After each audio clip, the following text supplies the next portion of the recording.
Broadcast is now starting. All attendees are in listen-only mode. Hello, everyone, and welcome to the Wednesday residential webinar. Thank you so much for joining us. My name is Carl Walkovich. I am the marketing associate here at Crestron. I helped organize this webinar with the team here at Crestron, and we hope you enjoy it. Usually Michael Short does these Wednesday webinars, but he is on vacation, so you got me. Again, I'm Carl. I'm from Crestron, and I'm the marketing associate. Today's topic is managing cyber risks on land and at sea. And we have a special partner joining us. They're called Resolvn. But before we get started, I would like to go over a few webinar troubleshooting points. First off, all attendees are muted and in listen-only mode. Presenters will be speaking and answering questions verbally at the end of the webinar, as well as via text throughout the webinar. The best way to ask a question is via text by using the question section on the GoToWebinar panel. Here you can type your question and one of the presenters will answer. This webinar is being recorded for future use and distribution, and a follow-up email will be sent a few days after the webinar with the recording, questions and answers in Excel, as well as some additional reference material. Once again, please feel free to get engaged and ask questions while you listen to this very informative webinar. We do plan on taking the full 45 minutes to 1 hour presenting, and at the end, we will keep the webinar live to finish answering all questions. You can stay with us live while we finish answering the questions in this live Q&A, or you can exit if you have to leave. Either way, when you do exit the webinar, please remember to take the prompted survey to help us assist you in the future, as well as perfect these webinars. So once again, we have Resolvn on the line. Joining us is Liam and Sean. So without further ado, I will change screens and pass it over to them. So just give me 1 second. I'm going to change screen to Sean. Sean, you could go ahead and accept that when you're ready. I'll let you know when we could see your screen. Yep, we could see your screen. So go ahead, guys. You can take it away whenever you're ready. All right. Hello, everyone. First and foremost, I'd like to thank John Clancy for setting this up, giving us the opportunity to share this information with you all. We're going to be presenting today on managing cyber risk on land and at sea. So a little bit about who we are and our backgrounds. So as I mentioned, I'm Sean Donnelly. I'm the founder and CEO of Resolvn and Resolvn Maritime. A bit about me. For the last 6 years, I've spent my my career working in different cybersecurity, different agencies, different portions of the government, conducting both offensive and defensive cybersecurity operations. And so I spent 3 years at the National Security Agency, and following that, I went to the largest defensive cybersecurity department in the Navy for the U.S. Navy. We call the Navy Blue Team, and there we basically deployed teams out to all the Navy's vessels and shore sites, where we conduct full vulnerability assessments, basically figure out how can these vessels be compromised, be hacked by malicious actors. And then I will pass it over to Liam. Yeah, hey, good morning, everybody. I met Sean when we were at Navy Blue Team together. Before that, I was basically deploying teams all over the world on behalf of NSA and the Navy. We did a lot with those teams to harden networks, both afloat and ashore. We really tried to drive the focus of those teams on modeling threats and then implementing local safeguards against those threats. I have a master's in computer science. Also have a couple certs that you'll see there, but primarily we're here today to make sure everybody at Crestron can kind of understand the feel and the flow of how we came to Crestron and where we see the true benefit there. So just a quick breakdown for everybody. We'll give you a little bit of background. Then we'll roll right into risk and try and address a lot of the cyber risks that are prevalent today throughout the landscape of both IT and AV, and how they could possibly integrate, and how we could build better defenses across IT and AV. We'll give you guys a couple of scenarios, and then we'll ultimately finish up with what managed security means and how we feel Crestron and the industry as a whole could benefit. So a little bit of background as to how we encountered Crestron and even how Resolvn Maritime got started. So we mentioned before that we were both a part of teams that were assessing military vessels and the vulnerabilities associated with them. And so late 2017, Liam and I started talking about what other industries could we bring these services to outside of the government. And what came to mind were cruise ships, were merchant vessels, and were large yachts that have substantial size networks on board. And so that was the inception of Resolvn Maritime. And since then, Resolvn has grown to service different industries to include commercial and government, with all within the last year or so. And so, and that kind of leads us to today, where we've up until this point encountered a number of large vessels traversing the world very, very, very frequently, with both for private use, for commercial use, and with chartered with guests on board, and the presence of audio video equipment throughout these vessels. And so that's what we're going to cover today. Yeah, great. So looking at things for us from the client standpoint has really paid dividends, especially when we're able to deliver, being passionate maritime cybersecurity practitioners, we're able to deliver areas that the community as a whole can focus on. So privacy, it's not just private or personal, it's business as well. And then it's kind of the partnership where opening something as simple as your private email in a work environment can bypass all sensors in place and defenses. Obviously, when we start talking about maritime, availability of all systems is primary. So whether it's bridge systems, whether it's engineering systems, or quite frankly, when we're dealing with high value units, be it residential, maritime, it's the AV systems. People want to be able to access their AV systems when they want them, and they want them to work seamlessly and have it look as professional as possible. And that's where we get into the confidentiality part that I think is significant in AV. In talking with John and Michael both, addressing confidentiality so that we have some protection of information that may or may not be passed over the wire. And Sean's going to address that just a little bit later in the brief. We have experienced 100% of our client base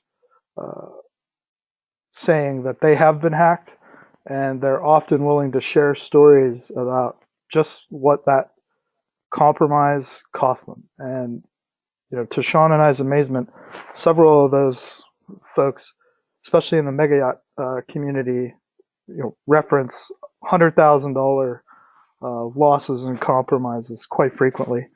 And when we start talking to those people, we do realize that there are several common misconceptions everywhere. Number one is that, I have the latest equipment, so I'm automatically secure. There's nothing that can happen to me. And where we like to step in and how we add value to that process is really helping them understand that configurations and management are everything. And that's something that we'll address again later in the brief. The next big misconception we deal with is, well, that system hasn't been hacked, and so it's not going to be. It's defensible. And again, that goes back to the management of the system, updates, upgrades, and making sure that it's properly maintained. And so, as Liam alluded to a bit, some of the risk factors and kind of why are we even in this market? And that is, we're looking to defend against attacks that are for either financial gain, blackmail, corporate espionage, and what we've come across to this point is every unfortunate event has been for the tune of financial gain, right? And so then whether that be as it relates to the super yacht industry specifically, that is, we have high value owners and guests who have information that is readily accessible on these networks while they're on board. And in the event that someone malicious can gain access to these networks, there are a number of ways to basically get to the crown jewels, whether that be credit card information, invoices, so that some numbers and things can be modified, whether that be emails to kind of do what we call a man-in-the-middle attack, and et cetera. And this also plays out as to whether you are a small, medium-sized business or an enterprise with audio video equipment deployed on your network. The goal is to ensure that equipment is not a pivot point or a way for basically an option for attackers to establish persistence on or stay in that network through that equipment. And so that's really what we look to do as it applies to audio video. And so as part of delivering several of these results to our clients, oftentimes we're asked, well, how can we make the system better? And when we really started digging into AV to provide those mitigations, that's really where we found Crestron. So the DMNVX series, we had a discussion at the Fort Lauderdale International Boat Show with John Clancy about this. It's actually quite well delivered and has the potential, if properly implemented, to be a very, very secure system. In fact, across all AV, we have not been able to find anybody delivering the type of secure by design features that are built in to Crestron. So because I understand that the audience is primarily Crestron, we won't waste a whole lot of time going over each one of these features. Rather, we want to talk about the third-party nature of the installs that involve the DMNVX series or any Crestron AV install. We've had the pleasure of working with some great AV teams out there. When we see these things implemented across, let's say, a yacht, it's not the Crestron AV system necessarily that is the vulnerability point or the point where an adversary can gain access. Now, we do have some examples later on of how that can happen, but where we see the issues are in those third-party management scenarios, the proper security management of the AV suite. So saying that a different way, I guess on this slide, when we're looking at AV security and we're talking about Crestron, Crestron has some of the best vulnerability reporting from a provider standpoint. In fact, several IT providers, be it routers, switches, software, do not have the vulnerability reporting that Crestron has. So I'll point to the August 2018 vulnerability report. That is outstanding due diligence by Crestron as far as pushing known vulnerabilities out to the wider community. That really sets Crestron apart from any AV vendor that we found. And like I alluded to, better than, I would say, 50% of the IT market on pushing out vulnerabilities from a brand specific standpoint. We obviously talked about the built-in security features. I will also point out that the system updates and patches that Crestron delivers via that vulnerability reporting is, again, outstanding, better than any that we've seen or come across from other AV vendors. And that really, when you put that up against or integrate it with network security, that really encapsulates risk management from a all enterprise-wide stance. And what I mean by that is every individual component, if treated as an individual component, will ultimately lead to the degradation of overall security. Whereas on the next slide, if we have a look, you can see how we really are able to address threats.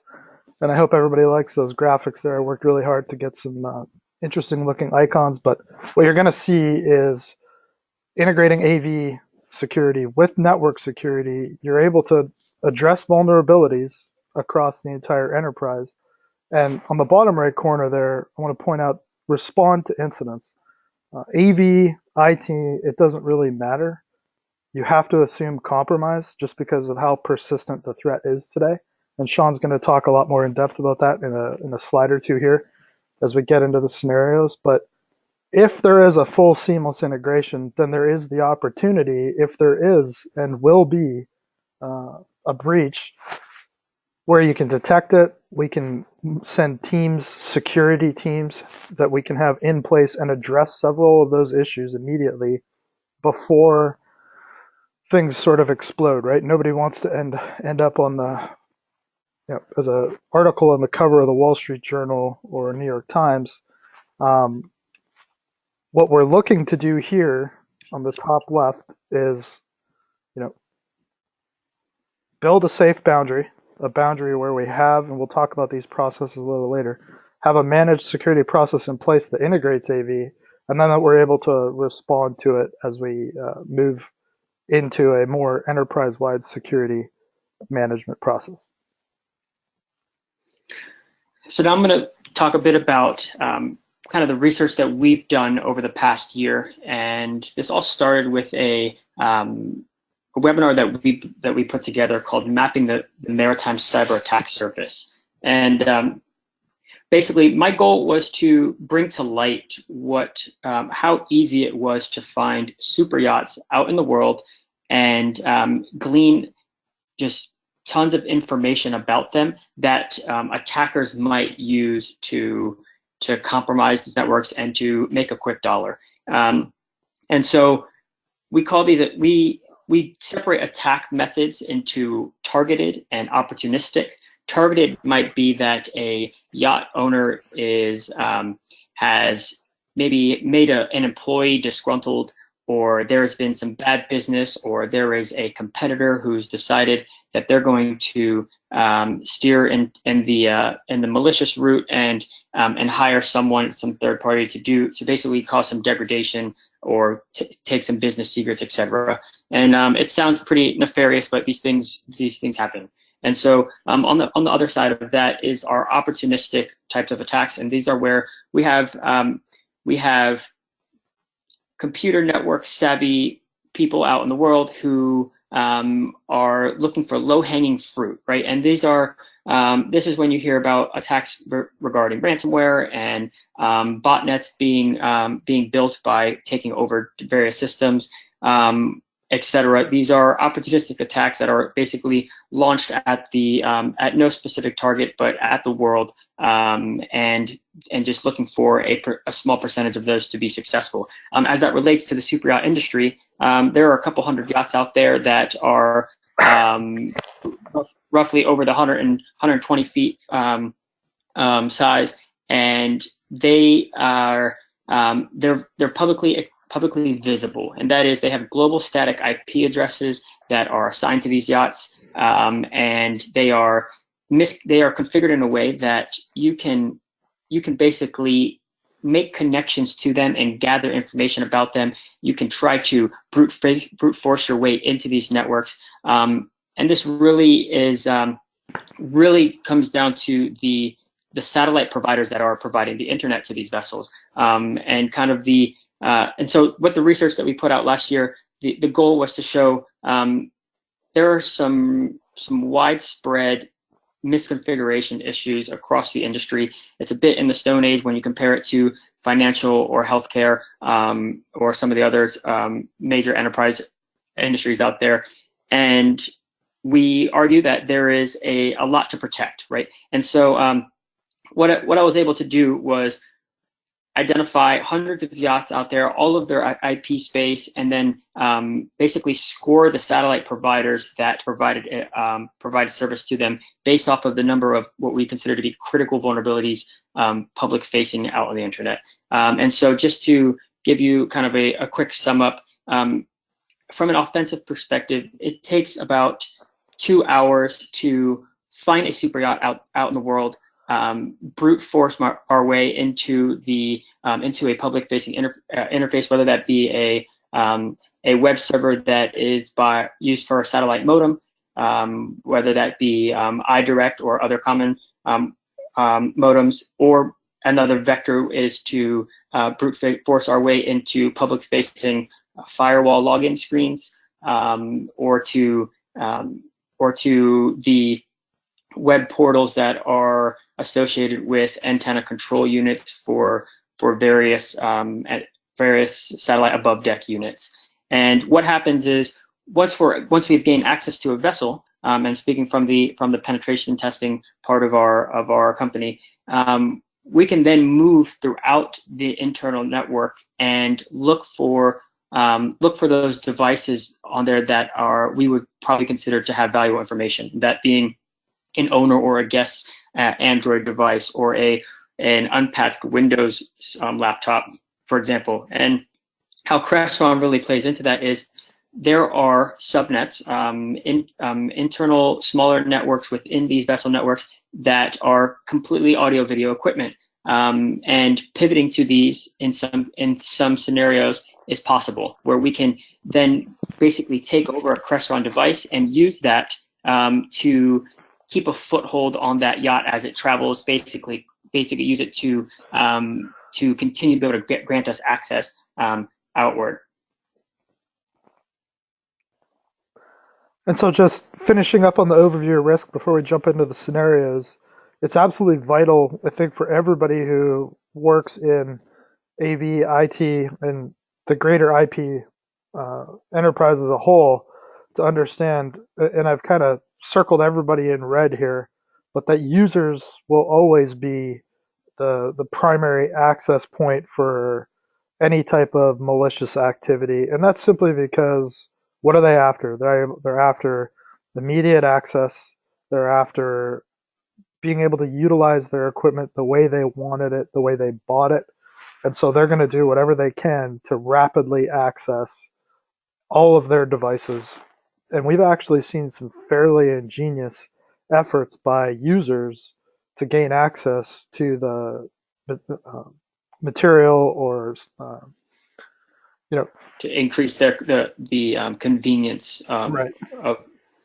And so really looking at that, we recognize from an early on in the process standpoint that understanding what users are able to do and then integrating AV and IT management as a layer on top of that to really harden and update systems so that they're forcing folks to really utilize and adhere to the policies that are in place. And those are both, written policies as well as logical access control mechanisms that are put in place, and account maintenance. We can really, narrow down the scope of the attack surface and really address essentially the latest and greatest, 0-day style attacks, as opposed to what Sean referred to as the low-hanging fruit. So you'll see that number, the 96% out there. The breach reports that are put out across the industry allude to that number dating all the way back to around 2010. And so that number has not changed.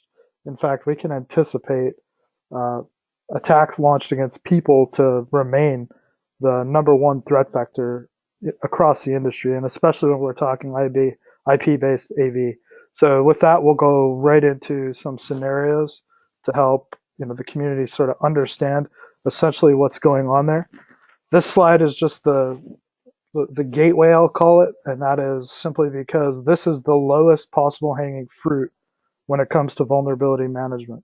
When we look at default passwords, especially when you have escalated account privileges or administrator accounts, that is essentially full access, gates wide open to whatever the crown jewels end up being.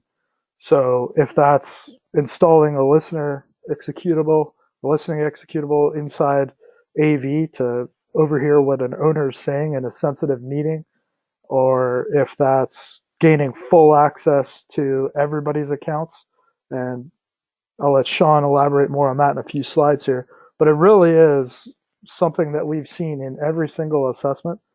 And to give you an idea of some of the other issues that we see with the default user credentials, we also see that these portals, the web portals that you log into, are not protected by multiple access attempts. And what I mean by that is you're able to attempt to log in an unlimited number of times. So username, password, typically admin or owner or management, and then any number of password attempts. And where that opens the door to is a brute force attack that Sean was talking about earlier, and essentially thousands of attacks in microseconds, and eventually with a properly built dictionary of default passwords, the adversary's in.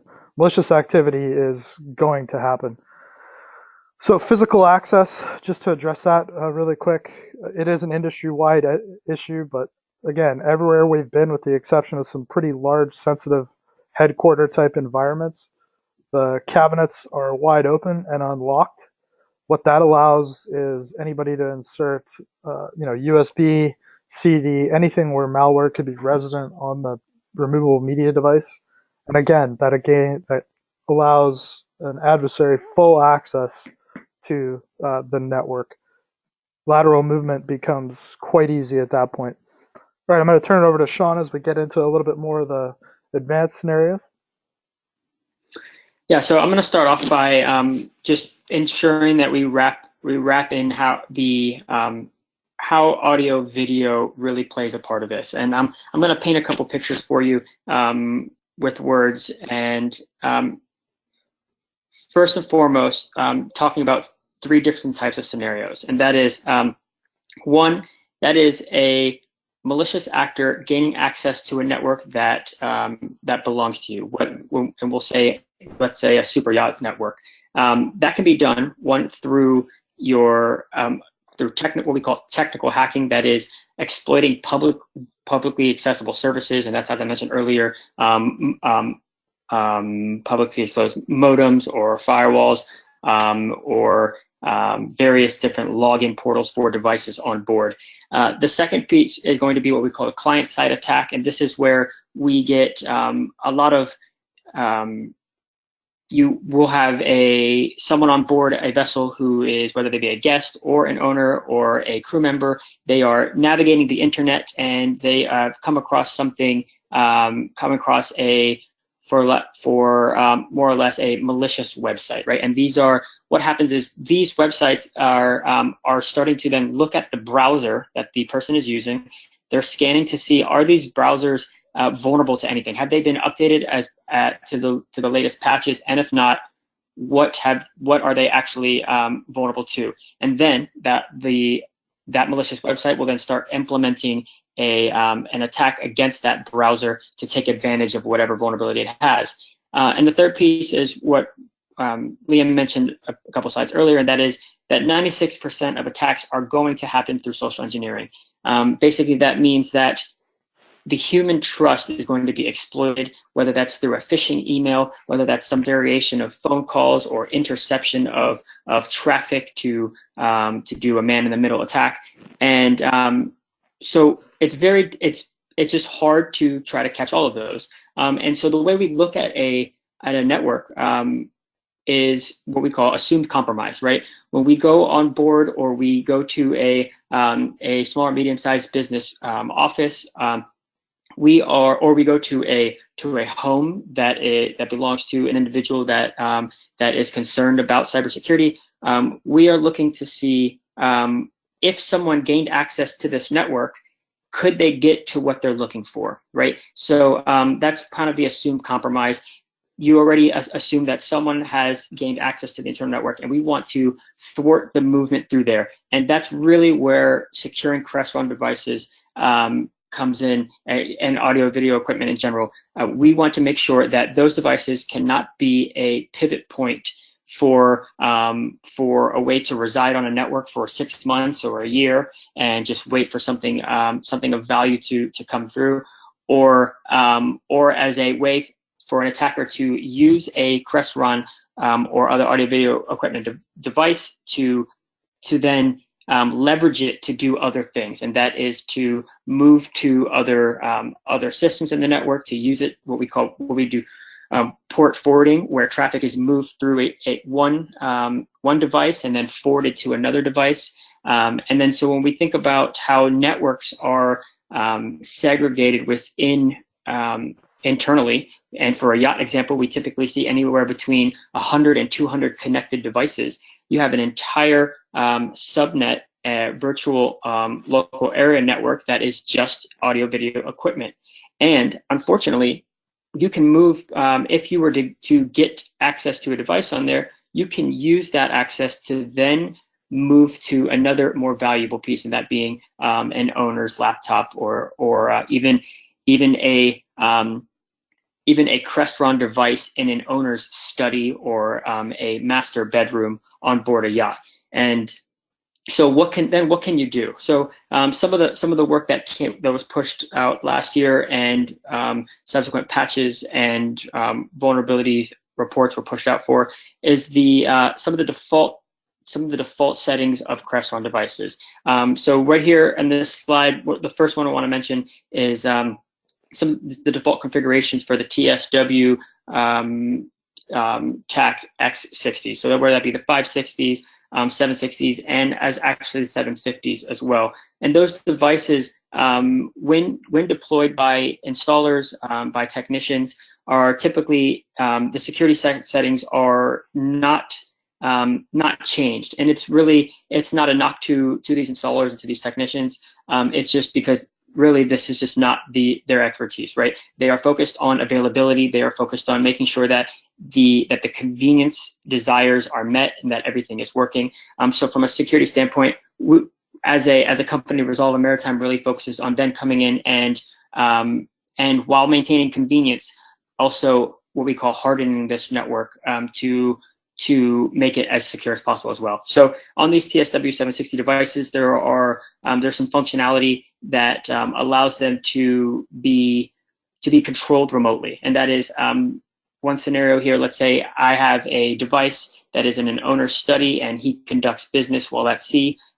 Without the owner knowing, these devices, the microphones can be turned on through the Crestron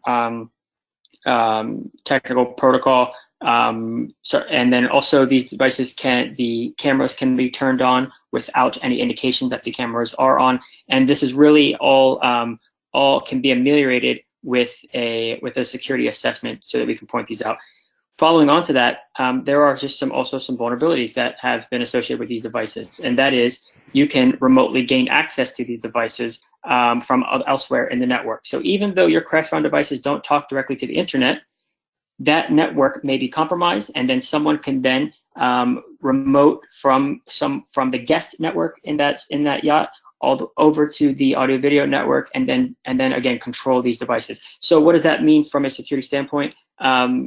Customers have to have a recurring patch cycle. Needs to employ some team to be able, that's going to say we are going to remotely update and update software on these devices as updates come out, because it's really it's not practical, and in some cases not even feasible for technicians and installers to try to provide that service afterwards. It's usually we install these devices, we leave them there, and as long as they're working, that everything is good to go. But the truth is, this has to be revisited on a regular cadence, so to keep the network as hardened as possible. Some other findings that we've seen: outdated web servers running on audio video equipment, and basically this just gives other attack surfaces on vessels or within your startup company offices or within your home. And then lastly, just outdated hardware that just doesn't have the baked-in security features that some of the newer devices have. For example, the DMMBX, right? And so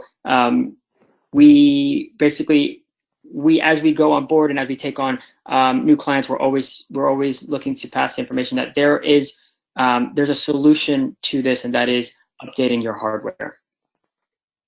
And then just some of the solutions as I mentioned here.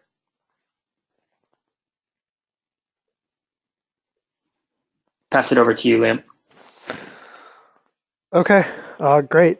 One of the things that we found, again, in conducting several of these assessments now, we'll go to a yacht example because it is the most recent and you know, striking example is the VLAN design. So when we're really ingraining ourselves with the management staff and helping them understand where the threat exists, what we have found is that there is one overarching VLAN that essentially all other VLANs are built off of. And what that does is provides a wide open path for lateral movement throughout the entire network. And it doesn't matter whether it's a user level account or if it does end up being one of those administrator escalated privileged accounts. Some of the other notable takeaways here are random devices that remain part of the VLAN. So on several of the looks that we've had on networks, we have found iPhones, iPads, other devices not registered as a touchscreen device within the greater Crestron AV system, but rather just possibly maintenance devices or a handy access point, let's say for a user that's just stumbling through the network looking for access, and it's a wide open access port. Yeah, and some of the ways that so how do we fix this, right? When we go on board a yacht and one of our clients, we're basically looking to reconfigure, re-architect their network. We want to make sure that traffic filtering between these VLANs is enabled, right? That is that we expect this equipment to, in the event that it is compromised, to only be able to talk to some certain other types of certain other areas of the network, but never to the high value devices, whether that be the guests that are on board or whether that be the owner or the captain.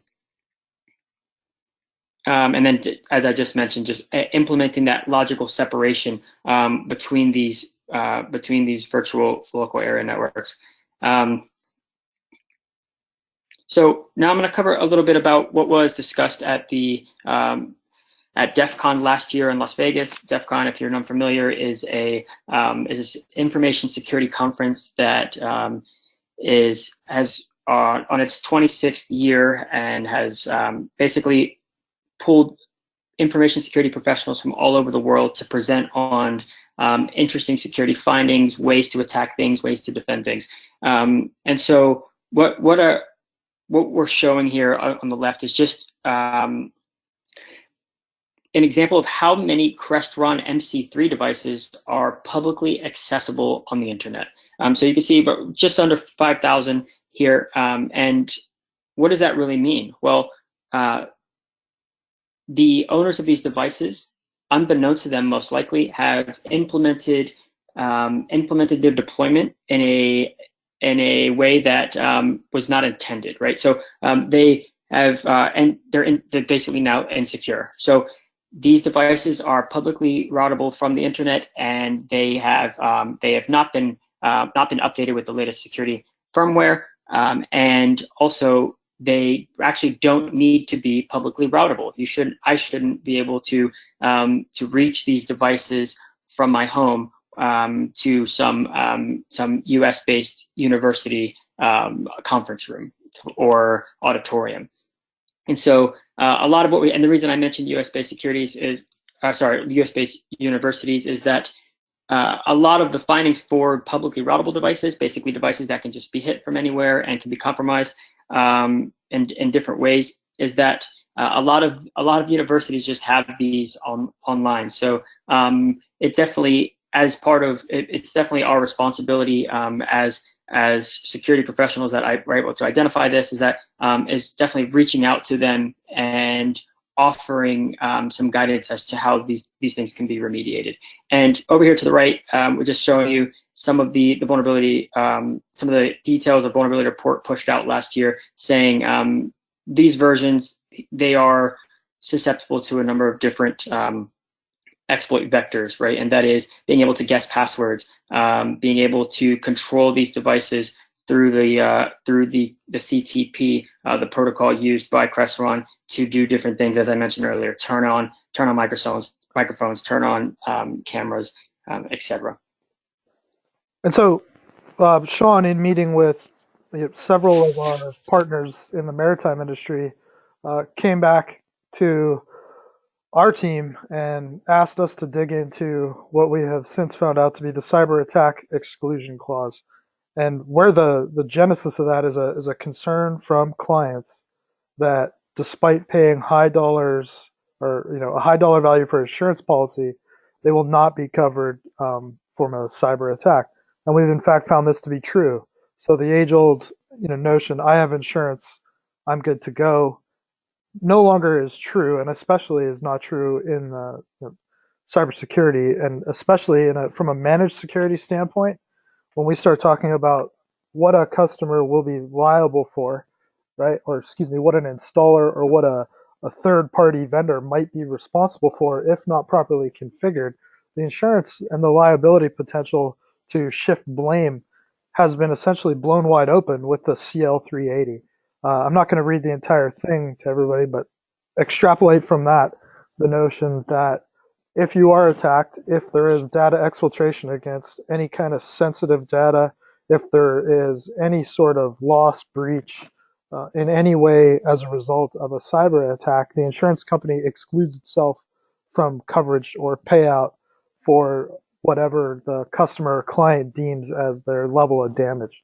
And that's just something to be very aware of, simply because when we're talking about high value assets in the maritime industry, be it a yacht or an enterprise wide solution, say in a headquarters type environment, that blame could easily be shifted in multiple directions. And we definitely do not want that blame to be shifted at the people who are out there installing equipment, to be it the vendors, be it the management companies. We really want to lock this down and make everybody aware that no longer is it the case that insurance will completely cover every scenario for you. And so also important to mention that as a maritime cybersecurity company, Resolvn Maritime has been working with insurance providers. There is a lot of interest right now to be able to provide third-party assessments on board yachts to gauge how vulnerable are these networks afloat. Can they be compromised? And if so, how can we mitigate some of these vulnerabilities? And this is really at the interest of the insurance company, so that they can actually have some level of confidence to provide insurance for these vessels outside of hull insurance, so that and say we're willing to take on that risk now that we have a good understanding of what can be done and what could be done to this vessel from a cyber attack perspective, and then how can once remediated, how much more protected these yachts are.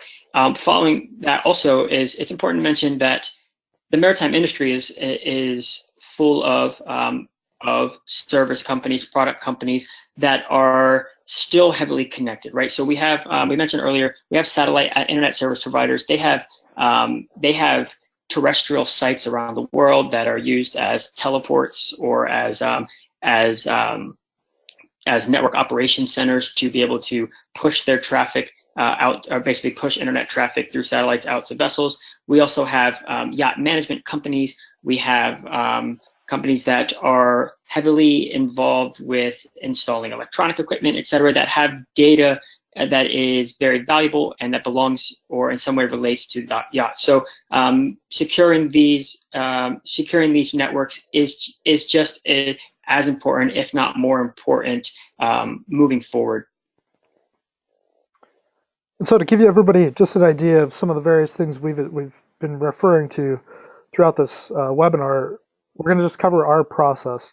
And really it starts with a risk assessment. And so when we're talking about a risk assessment from a Resolvn Maritime standpoint, what we're really looking to do is an external vulnerability scan and an on-site internal vulnerability scan. And that does a couple things for us. It really gives us an idea of those internet-facing devices, like Sean was talking about, sometimes including AV devices, other times including just wide open ports that would allow you to access and navigate throughout the network. But then also laying beside that the internal vulnerability scan that finds devices that are not registered as part of the system-wide architecture that's managed by the IT management group. It also includes things like unpatched software, software that has vulnerabilities, and in some cases, not specific to AV, but just as a whole, we've seen those outdated software patches from as far back as 2002. And if anybody can wrap their head around the fact that there's been one or two major breaches since 2002, you can kind of get a notion for it doesn't matter how secure the component or VLAN might be that hardware resides on. If the network as a whole isn't secure, then you're really not getting the delivery of that security inherent in your system. So from that internal vulnerability scan, we also do some network traffic analysis, and that sort of lets us know who's on the network, what is riding on the network, what kind of communication is taking place. And in a lot of cases, wide open communication, passwords traversing the network in plain text. You also have instances where bandwidth concerns, so from a maritime standpoint, have been addressed from network traffic analysis, whereby, one crew member might be using several gigs of data a day. And that obviously takes away from that availability piece that we were talking about. Something else that's key is the wireless assessment and mapping of wireless access points. We've actually driven some solutions for clients where we found wireless access points in places that maybe the architecture wasn't reporting them or where they weren't registered. So when you're talking wireless access points, you're also talking security, right? Do we have the proper security protocols in place on those wireless access points? Broadcasting of IDs for those wireless access points. That's something we also like to coach our clients through from a mitigation standpoint. You probably don't want to broadcast the owner's wireless access point throughout the entire ship, and you probably want to fence that. You also want to take a look at who has access to what wireless access points, allowing you to manage your network better, not only from a security standpoint, but from an availability standpoint. That network architecture review that you've heard me ping on a couple times is also key. What that's helped us do for our clients is really identify some points from a system lifecycle standpoint that require updates. And that's essentially, as I alluded to earlier in the webinar, how we came across the Crestron DMNVX series, as that ended up being and remains one of our solid recommendations that we're comfortable giving to our clients, simply because from an architecture standpoint, it does implement all of the industry's current standards for security. And I guess organizational process review, when we're talking about that, it kind of encompasses training, but I left those separate for a specific reason. The processes that are in place, all the way down to as simple as who has access to a space. Can anybody walk into a space? Can anybody walk up to the IT or AV equipment and just plug in, log in, or have any kind of physical access to it? Or is there a process in place that mitigates that physical access, be it a lock? Is there somebody seated at a desk in front of where access could be granted? And then training. So training addresses not only those organizational processes, it helps users understand them and really focuses in on some key security findings that we've covered in the scenarios earlier. So password management, right? Are we using proper passwords? Are we securing our passwords? When was the last time passwords were updated? Do we have default passwords in place, right? And then what are our policies? Can you just bring any device into a space, access wireless, and expect that you will not have any kind of security defenses in place to mitigate your wide open access to the network? Those are the kind of things that we like to train to. We also like to give clients an understanding of the threat surface that's out there. So in a maritime environment, as Sean alluded to, right, we're talking ransomware, we're talking access to invoices, we're talking unsecured devices, clients who have laptops, again, from a patch management standpoint, that are outdated, up to 18 months out of date, thereby opening the entire threat surface to potential breaches. So I'm going to turn it over to Sean, sort of as we go through our mitigation guidance and our managed security services. Sure. So this slide is in my opinion extremely important because it conveys just how comprehensive cybersecurity is, right? Or how involved the work is, and basically what the value proposition is. From again, also from the perspective of attendees, right? This also shows how overwhelming approaching cybersecurity can be. And so on the left here, risk assessment, whether that's referred to as a security assessment, vulnerability assessment. On the spectrum, there is a spectrum for what is comprehensive and what is sold to people as a risk assessment. And so for our definition of risk assessment is really, really in depth as far as we want to know every single possible way a network can be compromised, every single vulnerability that we can unearth so that we can fix it for that snapshot in time of that network, right? The network traffic analysis piece to this is really important, right? We've seen devices, audio video equipment with internal networks that are calling out. So coming back to a yachting scenario, you have your vessel out in the Caribbean, and you want to, you're looking to be pretty discreet, and there's no reason why your devices should be reaching out for information updates to when that can be when there's really no real use to that, right? Also, looking at what we call egress traffic, what is leaving the network, we should be able to see, create a baseline of what normal traffic is on your network. And then the vulnerability scanning and both on-site and remote. The on-site portion of this is quite important. We often get asked, why can't you do this all remotely? And the real answer to this is, one, we want to know every single device and have eyes on every single device on your network. We want to know the models, the firmware. We want to be able to talk with people, see where things are located. We want to be able to also collect a lot of data and have context around that data on site, both for speed and for comprehensive purposes, right? And then once we grab all that data, our assessments usually take, depending on the size of the network, between 1 and 2 days. And then we're going to basically just do a lot of analysis on what we've collected. We're going to figure out a remediation plan. How then do we reconfigure this network to make it safer? How do we implement some security controls that aren't there? How do we continue to keep convenience in mind for the customer, because they are very primarily interested in availability. They want to make sure they can always do what they want to do when they want to do it and do it fast. And then moving off that snapshot in time, then how do we continue to provide the service, right? Because networks are always changing.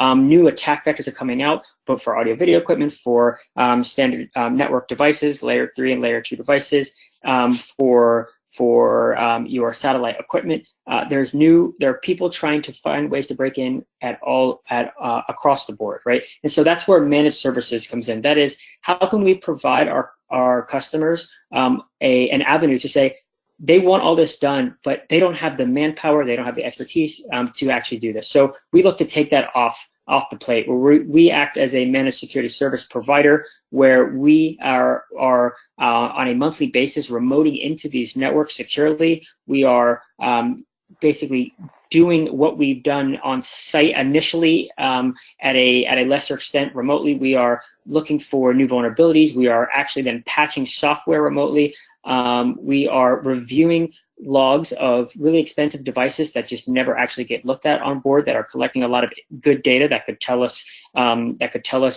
why your satellite bill might be too high, or why who's connecting out to which possible malicious websites, or who's trying to connect to your vessel.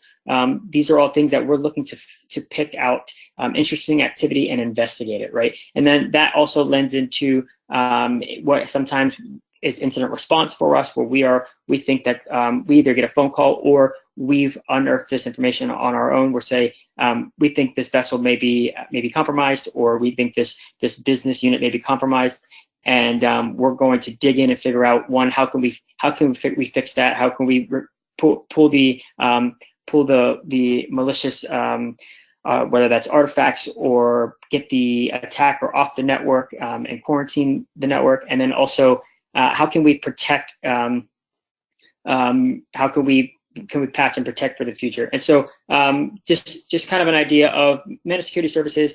It's the approach that is needed to continue to stay with cutting edge, stay with a network that is constantly being updated, constantly being monitored, so that we're not just looking at it one time and then wishing for the best, right? And it's really, as industries across the board, financial, healthcare, government, they all managed security services now is if you can't grow this team organically, if you don't have the money and time to hire all these people and stand up these security operations centers, you turn to us now to do this for you.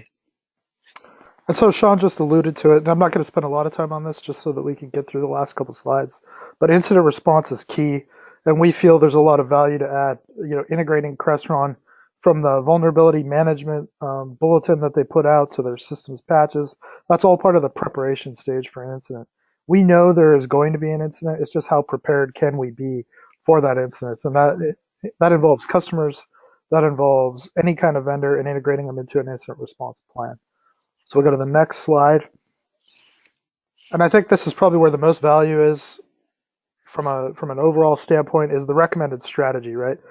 You'll notice the complete inventory, and Sean alluded to that so many times, having a complete understanding of everything that's on that network, hardware, software, and especially users and admins, right? If we find a user who has no business being on that network, then that's a great place to hone in and really look at the potential for a compromise, right, or a breach. So auditing that inventory, internal and external, and Sean emphasized the importance for the internal assessment. You want to routinely review the vulnerability notifications, and Crestron does a great job of that, so really keep that up. Policy development, you want to track, validate, and remediate causes and system alerts. The best thing that I think Crestron could do from this standpoint is really integrate with AV or with IT, and we've seen that happen. This is one of the things that Crestron I think really does well, is their AV teams almost drive the IT teams, especially in the maritime side of the house and on the yacht, and that has been very beneficial from a security standpoint in building out future plans. And then again, going back to that incident response piece, if something's going to go wrong, we have to be prepared for it. And I think there's a case to be made there from a managed security standpoint of integrating Crestron into that solution, which is something we've recommended. And so from an outcome standpoint, right, we've hit on that vulnerability assessment, but also know that there are standards, behind having a system upgraded and making sure that from a system lifecycle standpoint, it's being managed. And we've included those references here. I'll turn it over to Sean for any last words. Yeah, also to add, specifically for the maritime industry, there's actually policy that's coming out, right? International Maritime Organization in the year 2021, they are implementing policy that states if you are over 500 gross tonnage, which there's a significant amount of vessels out there that are, you are required to implement cybersecurity risk management as part of your overall risk management process. And so, and then there's fines, there's detainment that's associated with not falling into that. So that's also from a compliance standpoint as it applies to international law in the future. We also look to be able to provide those documents of compliance. Basically, you can show that, hey, we are taking cybersecurity seriously. We've implemented these. We are much more hardened network than anyone might expect, and we are not the low-hanging fruit, right? And so that's kind of all we have for this webinar, and we're now ready to open it up for questions. Great, thank you so much, Liam, Sean. That was awesome information. Yes, let's open it up to Q&A. If you drag out the questions off the webinar pro panel there, you'll see we didn't really get too many questions yet. We'll see if any trickle in. We are a little over time, but we'll give it a little bit more time. That's no problem. See if any trickle in. But while we see if any trickle in, I just want to say thank you very much. That was great information. It was nice teaming up with you guys for this week's residential webinar. Thanks attendees. We always appreciate you showing up as well. Thank you for registering and attending. We hope you enjoyed this. And then, yeah, if there's no questions that come in, or Sean, Liam, if there's none that you see need to be addressed, again, there's some that are more comments. I will then say bye to everybody, and I guess we'll see you next time. What do you guys think? Yeah, for some of the comments on there, if you are interested in having more of a discussion, please shoot me an email, Sean@resolvn.com or Liam@resolvn.com. Maybe wrap us both into it, and we can definitely go back and forth on some email exchanges. And other than that, thank you all for your time. Really appreciate this opportunity, and looking forward to continuing to work with Crestron in the future to hit on convenience while being able to provide sound cybersecurity practice throughout various industries. Thank you. Great, sounds good. Thank you, and thanks attendees. We'll see you next time. Take care.